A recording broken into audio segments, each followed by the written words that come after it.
హైదరాబాద్లో ఒక best JEE NEET coaching centre అయినా ఉందా? జనరల్గా ఏంటి అంటే చాలా ఉన్నాయి. ఫిడ్జీ ఉండొచ్చు, నారాయణ ఐఐటి ఉండొచ్చు, శ్రీ చైతన్య అకాడమీ ఉండొచ్చు, ఐఐటి అకాడమీ, జేఈ అకాడమీ ఉండొచ్చు, తర్వాత వచ్చేసి ఆకాష్, తర్వాత టైమ్, తర్వాత LN career institute, residence, rank ridge, nano junior, page, Rockwoods, ఇలా చెప్పుకుంటూ పోతే చాలా జేఈ నీట్ అకాడమీలు అయితే హైదరాబాద్లో ఉన్నాయి. సో నేను ఏం చెప్పదలుచుకున్నానంటే, ఈ జనరల్గా ఏం జరుగుతుందంటే, ఎక్కడో ఒక ఇన్స్టిట్యూట్లో చాలా వరకు 99% ఆఫ్ ద ఇన్స్టిట్యూట్ ఇవే చేస్తున్నాయి. వాళ్ళకి మల్టిపుల్ బ్రాంచెస్ ఉంటాయి.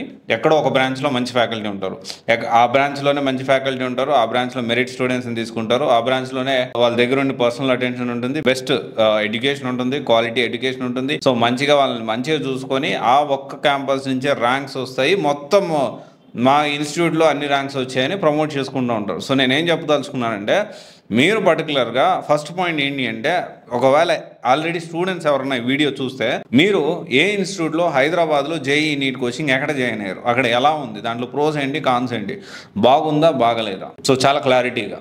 బాగలేకపోయినా మీరు ఐఎమ్ ఓపెన్ టు కమెంట్స్, మీరు క్లియర్గా కమెంట్ పెట్టండి, మీరు ఎప్పుడు జాయిన్ అయ్యారు, సో మీకు ఎలా అనిపించింది, సో దానికి సంబంధించిన ఫీడ్బ్యాక్ అనేది. సో ఫర్దర్గా చాలామందికి ఇది హెల్ప్ అవుతుంది. Point number 1. సెకండ్ వచ్చేసి ఏంటి అంటే, బెస్ట్ ఉండగానే చెప్పండి, సో దట్ ఏంటి అంటే సెలెక్ట్ చేసుకోవడానికి ఉంటుంది.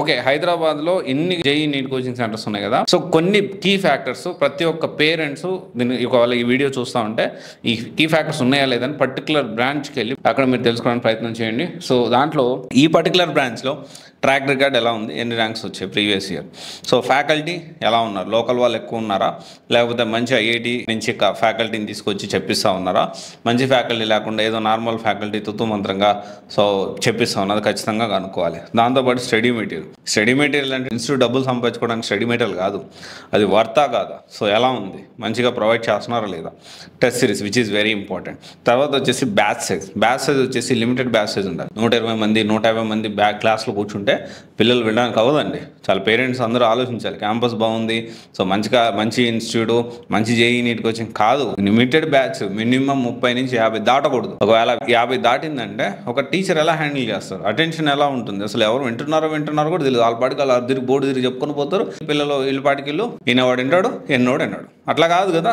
టీనేజ్లో ఉన్నప్పుడు మనం వాళ్ళని నర్చర్ చేయాల్సిన అవసరం ఉంది. ప్రతి ఒక్క పిల్లవాడి మీద అటెన్షన్ ఉండాలి.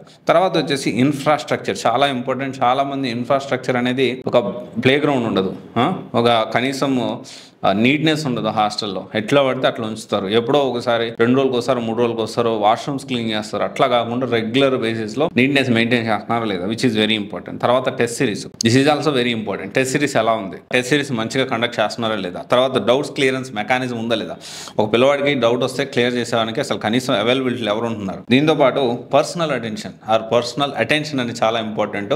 అంటే పర్సనల్ అటెన్షన్ దేంట్లో, పర్ఫార్మెన్స్ అంటే ఎలా చదువుతున్నారు, సో మాక్ టెస్ట్లు రాస్తున్నారు కదా, సో ఎక్కడ వెనకబడి ఉన్నారు, ఎక్కడ వీళ్ళు ఇంకా కోపం అయితే బాగుంటుంది. సో ఇది చాలా ఇంపార్టెంట్. ఇవన్నీ ఆస్పెక్ట్స్ కీ ఫ్యాక్టర్స్ ప్రతి జేఈ నీట్ కోచింగ్ సెంటర్ సంబంధించి మీరు క్రాస్ చెక్ చేసుకోండి.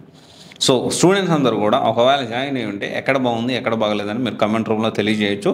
సో అది ఏ బ్రాంచ్, పర్టికులర్ బ్రాంచ్ అంటే ఓవరాల్గా ఈ బ్రాంచ్ బాగుంది అన్నట్లు ఆ బ్రాంచ్ గురించి, అంటే ఈ ఇన్స్టిట్యూట్ బాగుంది జేఈ కోచింగ్ అట్లా కాదు, పర్టికులర్ బ్రాంచ్, ఏ బ్రాంచ్ బాగుంది ఏ బ్రాంచ్ బాగలేదు. ఈ వీడియో ఎంతమంది రీచ్ అవుతుందో నాకు తెలీదు, కానీ ఒకవేళ రీచ్ అయితే మాత్రం మీ ఫ్రెండ్స్ అందరికి కూడా షేర్ చేయండి. షేర్ చేసి ప్రతి ఇన్స్టిట్యూట్ జేఈ నీట్ కోచింగ్ బాగోతాలన్నీ, పాజిటివ్స్ ఏంటి నెగిటివ్స్ ఏంటి ప్రతి ఒక్కరికి తెలియజెప్పేలాగా మనం ప్రయత్నం చేద్దాం. సో దట్ ఫర్దర్గా మన జూనియర్స్ ఎవరైతే ఉన్నారో వాళ్ళు మంచిదాన్ని సెలెక్ట్ చేసుకోవడానికి అవకాశం ఉంటుంది. Thank you.